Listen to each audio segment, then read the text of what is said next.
As the final days approach until the 2018 NFL Draft, a lot of hype here in the Cowboys state has been Josh Allen. Though Allen is deserving of the recognition, so is Casper native and Natrona County High School alumnus Taven Bryan, and he is projected to go in the first round just like number 17. And anticipation for football fans everywhere is at an all-time high as the 2017 NFL Draft is finally here. The last decade or so, the NFL Draft has become a three-day media spectacle here in the U.S. And this year, not only could the University of Wyoming make history, depending on when Josh Allen is picked, so could Natrona County alumnus Taven Bryan, the local kid from right here in the Oil City. Early. He is dropped. Taven Bryan, the junior out of Casper, Wyoming, a loss of 3. After graduating from NCHS, Bryan went on to play at the University of Florida, competing in the SEC as a defensive tackle. Taven Bryan all over Patrick. This kid, they call him J.J. Watt. Literally, that's what they call him. Number 93 is going to work all the way over and beat his guy. Recording 62 tackles, recovering 3 fumbles, forcing 1, along with 1 interception.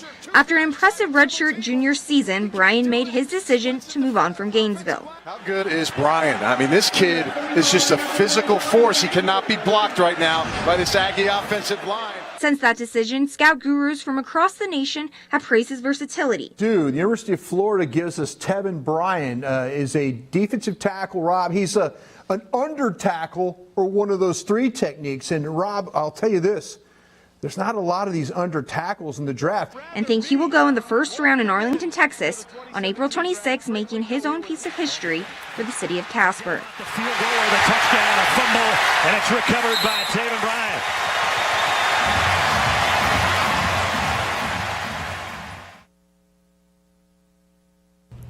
Now joining me is K2's Carmine Jamay and Philip Bonatti. Guys, everyone here in Casper knows who Taven Bryan is. You guys don't know him as well. Locally grown kid, went to Natrona County High School. He's pretty amazing. You know, you already looked up his stats. He was second team all SEC and has just been incredible. What do you guys think he could do in first round of the draft? Well, you're looking at his measurements, about 6'4", about 290, right? Yeah. And he's a little smaller on, I mean, he's a little shorter on that side. But, I mean, you talk about guys who can really plug up an interior playing D-tackle out of Florida.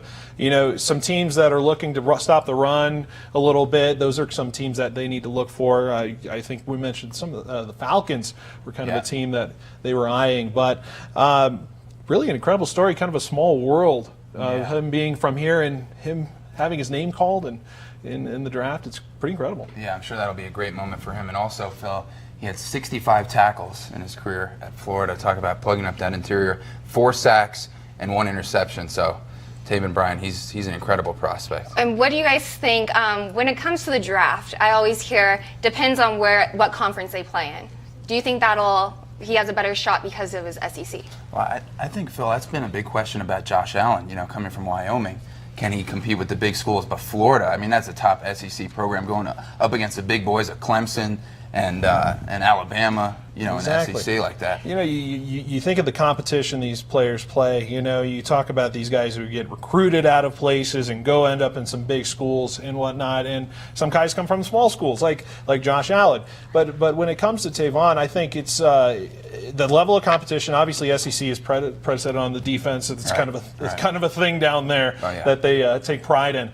But you know, that competition can be pretty fierce for him, and it will translate in the NFL. And a lot of those offensive lines are pretty close to what you're going to see at the NFL level. So, you know, if he's been having success at Florida against the SEC comp, I think he'll be fine in the NFL. And then my last question is the NFL draft. It's finally getting this hype that I think it deserves for these kids to walk across the stage, know what team they're on, and people actually recognizing that. But Josh Allen, obviously, he's quarterback of Wyoming, but how important is it for the state of Wyoming to have Josh Allen and then another locally grown kid?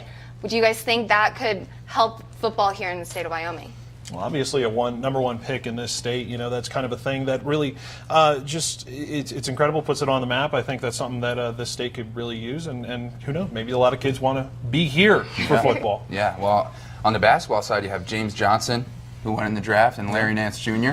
also from Wyoming. And Josh Adams, will have a story on that later. And next Josh week. Adams. Exactly. No, looking forward to that. I mean, so. when you have guys like that, it always grows the program. Exactly. Okay, and coming up after the break, we're going to have a little fun. We're going to talk some rodeo. These two have never covered it, so I'm going to quiz them. We'll see you right after the break. You're watching K2TV Sports Corner.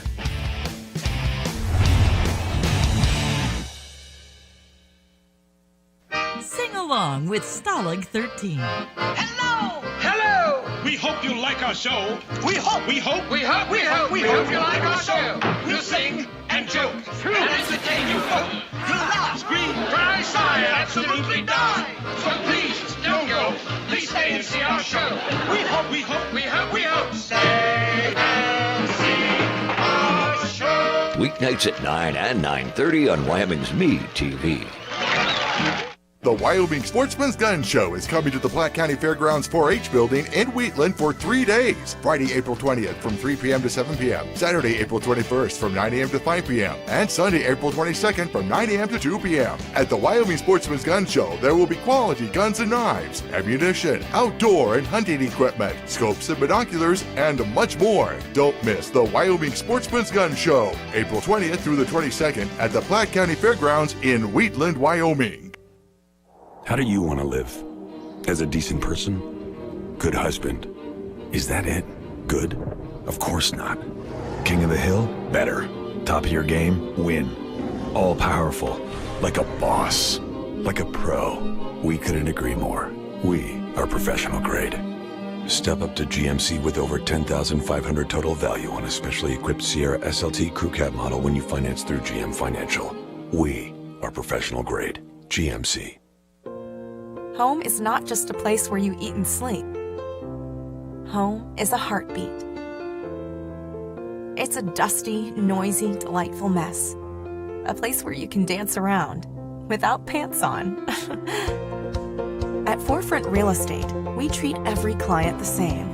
Whether you are buying $1 million home or renting your first starter home, we know how important that is to you. And we make it just as important to us. Welcome back to K2TV Sports Corner.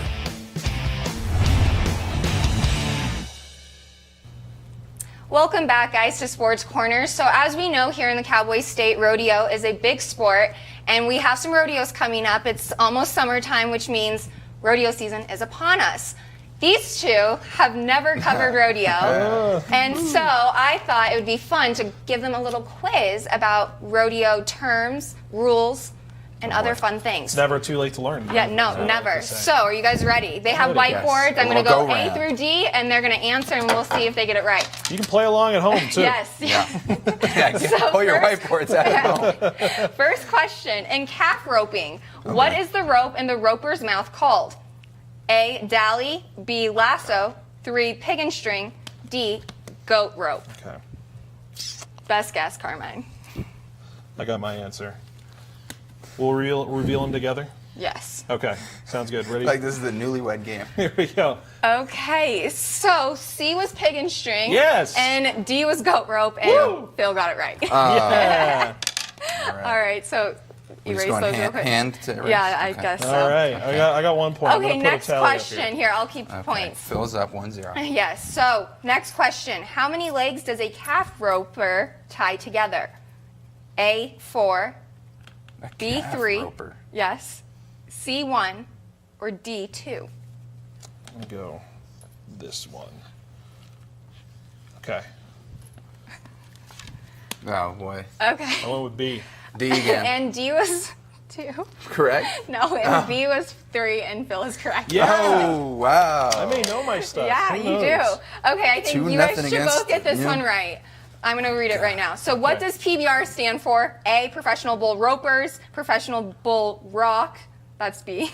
C, Professional Bull Racers, or D, Professional Bull Riders. That's all right. That's a hard I think one. D is going to be right this is a tough time. one right here. Hold on.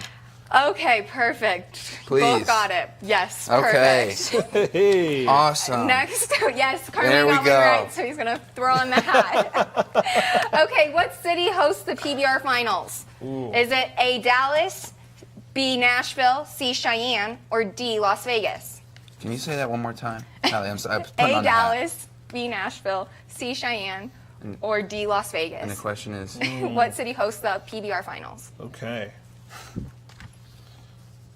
You know what? This feels right. Okay, yes. stop copying me. Perfect. Yeah. D is correct. I have no answer, way to Las come Vegas. back. I think I wrote that a Cheyenne few does weeks ago. hold, as everyone should know, Cheyenne Frontier Days. That is not PBR finals, however. Okay, next question. In the national finals rodeo, which event is for women only? A, steer wrestling, C, calf roping, B, that was B. C is barrel racing, and D, is bull riding. Okay. For women only. I'm gonna do this one. Okay, right. Carmine's right. Yes. So it is Yes. barrel racing, not Making up the calf deficit. roping. So, All right. Oh, I should have known that. So it's 3-2. okay, yeah, no, it's 4-3. Oh, 4-3. 4-3, 4-3. yes. I'm down 1. So, in professional bull riding, what do bull riders have on their boots to help them hang on? A, glue, B, ropes, C, spurs, or D, shackles? Let's see if they can get You know, this one Phil, right. there's a lot of glue in rodeos. I was thinking about it. Okay, and it is C, spurs, not B, ropes. That would hurt though. Comeback time. Come back. Okay, we are tied. So 2 more questions, guys. Let's get through this. A lot of pressure here. A Phil. calf roper has a piece of rope woven within his or her belt. What is this called? A, tie wrap, B, pig and string, C, jerk line, or D, spare rope? I think I'm gonna go that. It's woven in his belt, or her belt. I'm gonna but yeah. roll with this one.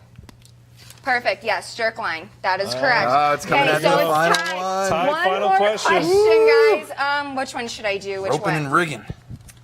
Ready to go. Okay, last question. What is the most common foul in timed roping events? Oh, God. Ready? Okay, for the title. A, breaking the barrier. B, animal abuse. C, improper roping. And D, improper equipment. What was Most that? common foul. Well, can you repeat those again? There's a lot A, of breaking the barrier. B, animal abuse. C, improper roping. And D, improper equipment. I'm gonna go this one. Oh, God. Oh, tiebreaker. We got And they both got it wrong. It is A, breaking the barrier. breaking the Okay, barrier. okay, one more. They have One someone more, has one to more. win. Someone's Someone gotta has to win. Okay. So one Okay. more. How many ropes are calf ropers allowed? A, 1. B, as many as they want. C, 3, or D, 2. Last one. Come on. Okay. Let's Okay. Oh, All boy. right, and Carmine's our winner. Oh, D2, come from behind. all the way from New York. Come from behind. Yeah, I know my rodeo. Dang, So, dang. Well, that was fun. That I had was a lot fun. of fun there. Yeah. But A lot of fun. You know what? You know who else had a lot of fun? Carmine. Some He was more. Yes. out of the golf course earlier this week. He'll preview kind of the golf season we'll have in Casper. Stay tuned.